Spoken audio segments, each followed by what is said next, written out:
Oh yeah, we are back. Jeff sitting in Jesse's chair, showing him up on this segment. It's Testosterone Fantasy Sports, Week 11, going on right now. And in 12 short hours, you're going to be tuning it up for some nice football action. We're breaking down all the matchups here on this segment, and we've got Zach here with us. You just saw a quick shot of him. Here he is. Zach, welcome back to the show, brother. Pleasure as always, Jeff.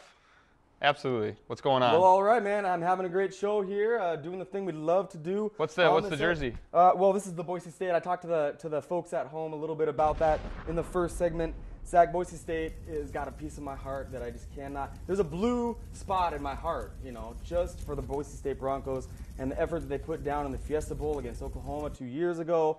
And so I got this jersey, and I like to sport it, especially when they're undefeated. Oh, Ian Johnson had a little bit of a down year, though. So, yeah, that's all right, but he's the heart and soul of their team, and right now we're going to talk a little bit about a Bronco of a different kind. The Denver Broncos are heading to Atlanta. This is an interesting game to me. Denver doesn't stop the pass at all. They're decent against the rush. Atlanta's scaring everybody right now. I don't know who to pick to win this game. Zach, what do you think? Personally, I'm going to have to go with the Atlanta Falcons. This one, just you hit it right in the head. Denver plays no defense. They can't stop the pass. They're improving against the run, but for the most part, they can't stop the run. And now they're facing a running back in Michael Turner, who's a pounded guy. I mean, he's much like Brandon Jacobs. He's going to get his 25 carries. He may or may not get to 100 yards, but he's going to wear down that defense. And then you got to be overly impressed with Matt Ryan, the rookie quarterback, because he has just been, playing outstanding. He's not committing turnovers. He's throwing for 250-plus a game, 2 touchdowns. I think it's going to be a shootout, in my opinion. I just think Atlanta's defense is going to play a little bit better, and they're going to come away with the win. Yeah, I really, really like Michael Turner in this game. He's faced this Denver Broncos team 6 times in his career as he was a San Diego Charger, so I think he knows them very, very well, and he's going to get rolling in a major, major way. Speaking of San Diego, that's the other matchup. They go to Pittsburgh in a clash of titans, so to speak. Pittsburgh off a grisly loss last week against Indy in their own house. Now they face a San Diego team who's kind of been up against the ropes lately. I like Pittsburgh to come back in a vengeance this weekend. What about you? I think with the Steelers, I'm going to pick Pittsburgh in this game just because I think the way their defense is playing, it's just going to be too much for San Diego. But they got to be careful because San Diego's in a situation where they're actually getting desperate now. They have to start winning games, and I expect them to come out and play one of their better games of the year. But I just think the Pittsburgh defense is going to be a little too much for their San Diego offense. And the way Tomlinson's been struggling all year, he's just not running with as much authority as he has in the past. Phillip Rivers is playing really well. I just think they're not going to have quite enough offense to come away with the win in this game. This is the first time in the career history of our show that I'm going to utter this sentence. Do not start LaDainian Tomlinson this weekend. The very first time in the first 5 years of us doing this show, you can't expect much from him this weekend. I'm sure most guys will have him active, but keep him benched if you can because Pittsburgh is about to crush the Chargers. And even with that, I think it makes it a lot easier on owners after his performance last week against one of the worst run Ds in the league in Kansas City. That was a divisional game. And he struggled, and I think he finished with like 70-some rushing yards. So it might make it a little bit easier to bench him against Pittsburgh and find a better option. Yep, that's right. He is no longer on the throne of the NFL as far as running backs goes. That person is probably Adrian Peterson, whose jersey's on our set right now. So anyway, but it's going to be an interesting game, low scoring in my opinion. What do you think about the Chargers passing game, and compare that to Pittsburgh's passing game for me? If the Chargers are going to score any points in this game, it's going to be through their passing game. And Phillip Rivers, like I said, he's been having a really solid season. He spreads the ball around really well. He's hitting fullbacks, running backs, tight ends, receivers. He spreads the ball around just much like Drew Brees does down in New Orleans. And if they're going to have any chance at putting up points on this Pittsburgh defense, it's going to be through the air, not on the ground. So their only chance is going to be if Rivers has a solid game. So I expect him to pass decently. As for Pittsburgh, their passing game, San Diego's bottom 5, I believe, in pass defense. So if Big Ben's out there and he's going to play this week, I think he is going to. I know he was bummed up a little bit last week. He makes a really solid play, as do Santonio Holmes and Hines Ward. And I think Heath Miller's out. So Matt Spaeth might be a sleeper tight end if you're really desperate this week.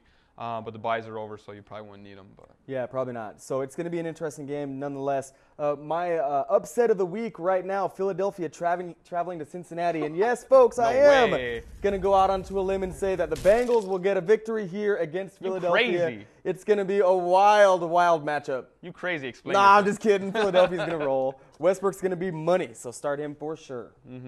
Westbrook fans have actually been in the dumps a little bit the last 2 weeks. He hasn't really been up to par.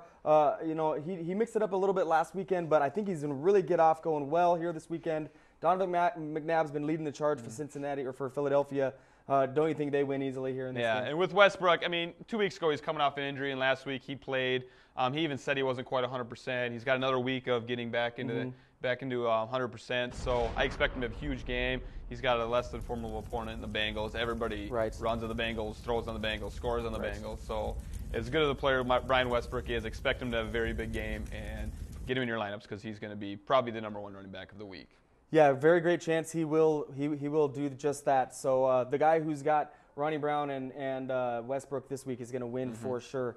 Baltimore at the New York Giants. This is a rematch of the 2000 Super Bowl. Yes. Back when the Baltimore Ravens were able to hang their hat on Trent Dilfer and Jamal Lewis to get the job done. It'll be an interesting game to see. I think that the Giants win again here, but Baltimore, awesome on defense. How do you think this game's going to go, Zach? I expect it to be a defensive battle. I mean, I know the Giants have been putting up points all year, but the way that Baltimore defense plays, they're playing much like they did in 2000. I mean, Ray Lewis is just dominating like he's never dominated before right now. He had a huge game last week with 2 interceptions. And just as a unit, I know they got a couple health issues in the secondary with Chris McAllister being out and Samari Rolle being out. But just the way their linebackers are playing, their defensive line's getting pressure, it's going to be hard for Eli Manning to get their offense rolling continuously, drive after drive. So I expect it to be a low-scoring affair, maybe in the teens somewhere. If Joe Flacco can somehow get his team in the end zone one or 2 times, or some of those trick plays, if they, man, you're crazy, man. You never know. This could be a lot closer game, and I might actually end up taking Baltimore. So don't go with Flacco. Hey, if somebody's going to have a good game, it's going to be I think that the guy who's going to struggle in this game is Brandon Jacobs. You know, Baltimore's excellent against the rush. They'll utilize him still, but it'll probably be more to set up the play-action pass to Steve Smith and a little bit of Kevin Boss. But hopefully Plaxico Burress is able to take advantage of the injuries in the secondary of Baltimore. He has yet to really get going, and I've started benching him for guys like Vincent Jackson and Dwayne Bowe. So you know, Burress owners, take note here. The injuries could make him a nice sneaky play this weekend. Our final matchup of the segment, Cleveland at Buffalo. That's going to be a fantastic game, I think. Cleveland with Brady Quinn. We didn't get to talk about him last week because he had the Thursday night game. Don't you love that boy, man? He was awesome. He surprised even me. I mean, I actually played him in the league last week because I was a little bit desperate with the quarterback situation. But he played about as well as you could have expected him to play in that game. Didn't create any turnovers, had a high completion percentage. I know he threw a lot of short routes, hit Kellen, I think, 10 or 11 times in that game and a lot of 5-6 yard passes. Didn't go deep a whole lot. I expect in this game maybe to start opening up a little bit and maybe try and find Braylon downfield a couple times. I know Braylon only had the 1 catch in the game, so they might try and get him a little more involved in this game. But he could make a decent play in this game, as will Kellen. You might as well keep playing Kellen Winslow as long as Owners got paid fat last weekend. Exactly, as long as he's the favorite target of Brady Quinn. That's quarterbacking 101, man. Throw the ball to your tight end, and when you've got such a great target, I love watching Kellen Winslow catch the ball because he gets his hands out there and he makes a great target, and then he hangs on to that ball with his hands, which is textbook. And to find that out of a tight end is rare. So Brady Quinn, he's going to keep going for Winslow. Winslow could go on a hot streak here now that could propel your team farther and faster than before, and I'm personally hoping for that. And he's just got to stay healthy. If he stays healthy, he's a top 2. Well, he had the swollen coconuts for a couple weeks, so I think that the chances would say that he will stay healthy, for the duration. He's highly motivated, and their whole offense is going to turn things around, I think, under Quinn. You can kind of feel it coming. It seems like a game that'll be that type. And Buffalo, Marshawn Lynch, kind of a downer. Now they got to face 2 big studs in the interior defensive line of Cleveland. Buffalo's kind of falling off here, are they not? And this is one of those games where this will give them a chance to get back on track. I mean, the way they started the season, everybody was jumping on the bandwagon. The Buffalo Bills are going to win the division, take over the Patriots. They were 4-0, and now they've lost 4 out of their last 5 games. And this is one of those games that they, I don't want to say desperately need to win, but they could really use the win just to get their overall team confidence back up. And as for Marshawn Lynch, he needs a big game, a 100-yard game. He doesn't even have a 100-yard game on the season yet. It's crazy. And just something to get him going, maybe get him in the end zone a couple times. He needs it for this team. And if they can play a solid game, if Trent Edwards can go back to the way he played the first 4 games, make smart throws, limit the interceptions and turnovers that he's been having the last 4 or 5 weeks, they might have a shot in this game. I think it's going to be a really close game and could be a toss-up. So. Yeah, the secondary from Cleveland is young and inexperienced in my opinion, so I think Lee Evans could have a great day. Marshawn Lynch not going to get much going, so they're going to have to rely on the play-action pass and Lee Evans going deep. James Hardy, their rookie wide receiver, 6'6", had a nice touchdown catch in their last game, and I look for him to continue to keep things going. They've got Robert Royal, who's like a poor man's Basante Shenko. Really, he's not that great, but he is solid and he blocks well. So their offense is still kind of developing, but looking better as the weeks and the months go on. So it's interesting to see what they've got going on. I like Lee Evans a lot this weekend. I'm surprised they don't use James Hardy more. I mean, he's only got a handful more. of catches on the season, but he's got a couple touchdowns. I mean, he's a great red zone guy.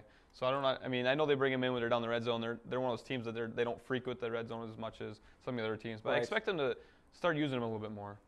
Yeah, right. Well, hopefully they have a kicker that can kick it straight. The Packers do not have a kicker that can kick it straight, and I'm happy because of it. So rubbing the Vikings helmet here, and we're going to be right back with another segment. Jesse will be back to break down the final matchups with one of us, and I'd like to thank you again, Zach, for coming on. Hey, as always.